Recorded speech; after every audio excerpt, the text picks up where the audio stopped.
Sa bawat sulok ng ating bayan, may mga kwentong hindi isinulat sa libro. Mga lihim na binubulong ng hangin. Mga alingaw ng nakaraan na patuloy na pumabalik. Ito ang hiwaga at lagim. Makinig ka bago pa makuli ang lahat.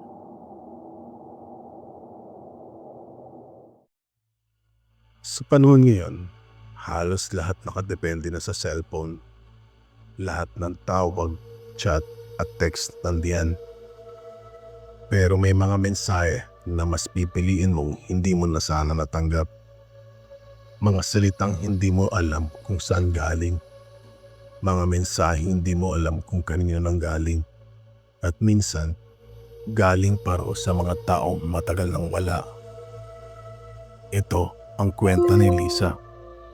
Isang ordinaryong estudyante na nakatanggap ng text mula sa taong matagal na niyang iniiyakan.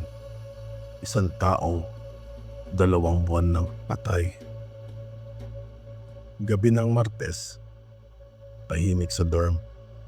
Karamihan sa mga kasama ni Lisa ay tulog na. Pero siya, gising pa. May exam kasi kinabukasan, kaya nakayuko pa rin siya sa makapal na reviewer. Pilit pinipigilan ang antok. Habang nagbabasa, biglang umilaw ang cellphone niya sa mesa. Isang text message mula sa unknown number. "Kamusta ka na?" Napakunot siya ng noo. Walang pangalan, walang clue kung sino. Akala niya wrong send, kaya binaliwala niya muna. Pero ilang minuto lang, naisip niyang baka kaklase niya na hindi lang nakasave ang number, kaya nag-reply siya. "Sino to?" Lumipas ang ilang minuto, walang sagot. Nagpatuloy siya sa pagbasa ng notes at halos nakalimutan na niya yung text. Kinabukasan, halos parehong oras, muling tumulog ang cellphone niya. Isa na namang text mula sa parehong number. "Huwag ka nang umuwi mag-isa." Napahinto si Lisa. Bakit alam nito na madalas siyang umuwi mag-isa? Baka naman isa sa mga kaibigan niya na trip lang siya lokohin. Kaya nag-reply siya ulit. "Sino ka ba talaga?" Saglit na katahimikan, walang tugon, hanggang sa makalipas ang ilang minuto, may pumasok na bagong mensahe. "Hindi mo na ba ako naaalala? Si Carlo to." Nanlamig si Lisa. Si Carlo, ang ex-boyfriend niya. 2 buwan nang patay si Carlo, matapos ang isang malagim na aksidente.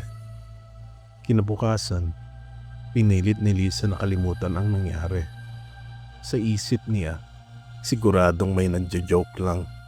Ginagamit ang pangalan ni Carlo para takutin siya. Pero habang tumatagal, mas lalo siyang naguguluhan. 10:00 ng gabi, muling umilaw ang cellphone niya. Wala pa rin sa parehong numero. "Ingat ka, huwag mong hayaan na ikaw lang mag-isa sa daan."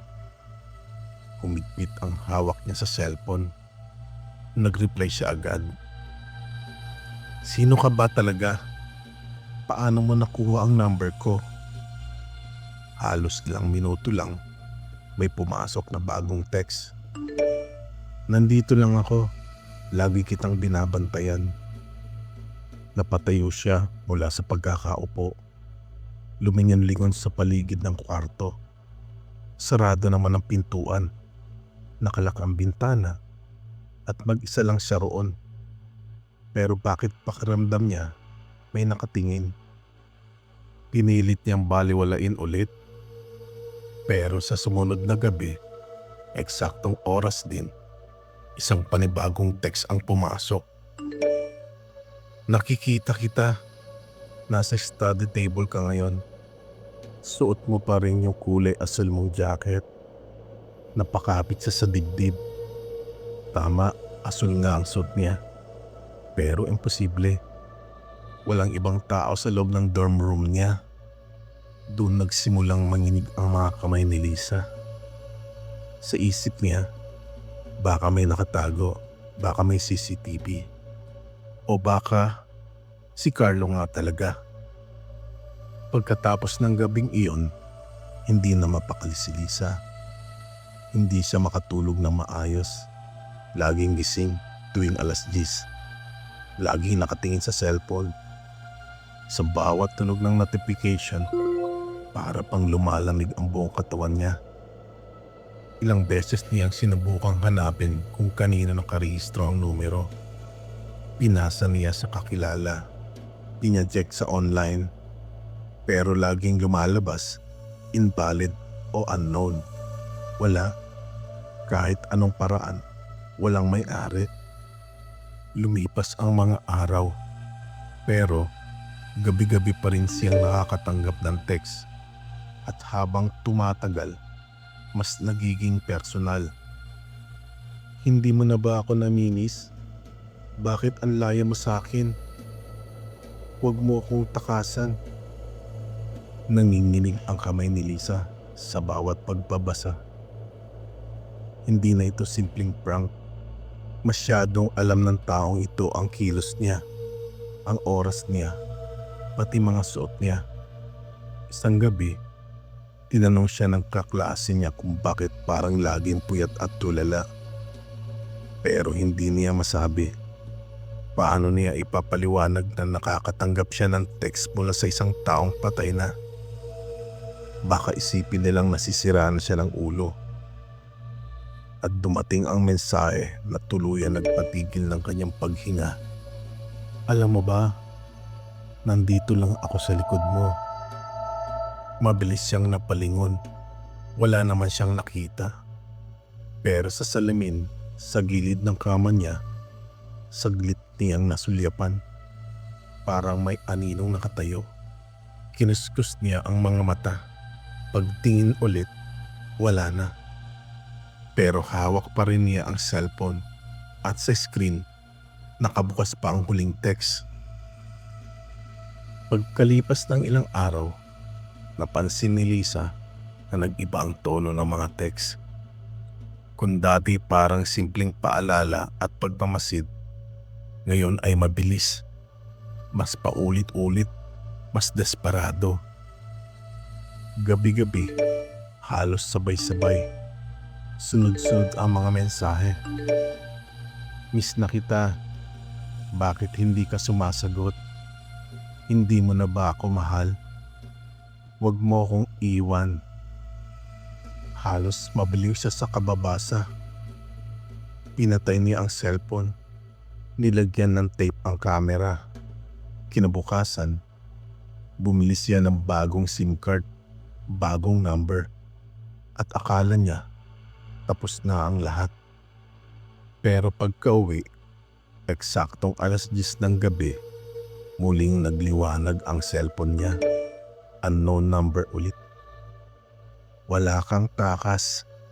Kahit anong palit mo, mahahanap pa rin kita. Napahawak siya sa ulo. Halos maluha. Hindi pwede. Hindi totoo to. Bulong niya sa sarili. Pero parang pinagtritripan siya ng kapalaran. Sumunod na text. Ang ganda mo pa rin sa kulay puting blouse. Bagay sa'yo. Nanlamig siya. Tama, puting blouse ang suot niya ngayong gabi. At mag-isa siya sa kwarto. Doon niya na-realize, hindi lang basta simpleng prank ang nangyayari. Hindi lang basta numero ang ginagamit. Parang may ibang presensya na nakatingin mismo sa kanya sa lahat ng oras. Hindi na kinaya ni Lisa ang takot. Araw-araw siyang kinakabahan. Gabi-gabi siyang hindi mapakali. Kahit anong gawin niya, palit ng SIM, lipat ng kwarto, kahit pagpatay ng cellphone, lagit-laging may bagong mensahe. Isang gabi, habang hawak ang cellphone at nanginginig ang kamay, nagpasya siyang sumagot. Ayaw na niyang magtago. Gusto niyang matapos na. Nag-type siya ng maikling reply. Kung ikaw nga si Carlo, patunayan mo. Ilang segundo lang, pumasok ang isang MMS, isang litrato. Halos mabitawan niya ang cellphone nang makita niya ito. Picture nilang dalawa noong sila pa. Isang selfie. Pero may kakaiba. Maputla ang mukha ni Carlo. Parang wala ng buhay. At sa likod nila, may kabaong na bukas na para bang inaanyanyahan siyang humiga. Nanlamig si Lisa. Hindi niya alam kung iiyak ba siya o sisigaw. Pinilit niyang burahin ang larawan. Pero sa tuwing bubuksan niya ulit ang phone, nandoon pa rin. Walang tigil. Laging bumabalik. Nag-type siya ng isa pang mensahe. Halos desperado. Carlo, kung totoo ka nga, anong gusto mo sa akin? At dumating ang sagot. Mabagal. Sunod-sunod na linya. Gusto kitang makasama. Dito ka na. Huwag mo na akong iwan ulit. Parang unti-unting nawawala ang lakas ni Lisa. Hindi niya alam kung bangungot lang ba ito. Pero alam niyang hindi siya pwedeng sumuko. Sa isip niya, kung totoo si Carlo, kung nandito pa siya, baka may paraan para makausap siya ng huling beses. At dahan-dahan na pagtanto ni Lisa, kailangan niyang harapin kung ano man ang nasa kabilang linya. Kinabukasan, hindi pumasok si Lisa sa klase. Hindi siya nakita ng mga kaklase. Hindi rin sumagot sa mga tawag ng pamilya. Ayon sa kanyang roommate, pagdabang itong gising, hawak-hawak lang ang cellphone at tulala. Pagdating ng alas 10 ng gabi, narinig ulit ng roommate ang cellphone ni Lisa na nagbabibrate ng matagal. Wala raw siyang naririnig na salita mula kay Lisa. Pero nakatitig lang ito sa screen. Walang imik. Parang may binabasa. Pero hindi gumagalaw ang labi. Kinabukasan ng umaga, natagpuan siyang nakaupo pa rin sa kama. Hawak ang cellphone na nakadikit sa dibdib. Hindi siya sumasagot sa tawag. Hindi rin kumikibo. At sa inbox niya, iisa na lang ang tirang mensahe. Last text na to. Salamat. Gamit ko na ang number mo. Nang buksan ng kanyang roommate ang contact list, wala na raw ang pangalan ni Lisa. Ang numero niya, nakasave na sa ibang pangalan. Carlo.